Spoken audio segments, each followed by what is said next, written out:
Qeveria do të marrë sërish borxh te qytetarët e saj. Kësaj radhe, borxhi do të merret me afat të gjatë 10 vjeçar. Ministria e Financave njofton se nesër do të zhvillohet ankandi obligacioneve 10 vjeçare në Bankën e Shqipërisë. Në total, qeveria do të kërkojë të marrë në tregun e brendshëm 3 miliard lek, me synimin për të përqendruar në borxhin afatgjat.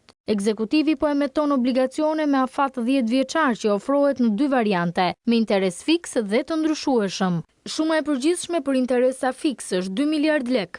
Interesi ofruar nga Ministria e Financave do të jetë 9.15% dhe do të paguhet çdo 6 muaj, përkatësisht në datat 25 tetor dhe 25 prill. Ndërkohë, ankandi 10 vjeçar me kupon të ndryshueshëm kërkon një shumë të përgjithshme prej 1 miliard lekësh. Kuponi do të paguhet çdo 6 muaj, përkatësisht në datat 25 tetor dhe 25 prill. Qeveria gjithmonë më shumë po kërkon borxh në tregun e brendshëm, por ajo po përqendrohet te borxhi me afat të gjatë për të ulur kështu rrezikun e ripagimit të tij. Fakt ky vë në dukje së fundmi edhe nga Fondi Monetar Ndërkombëtar në një raport për Shqipërinë.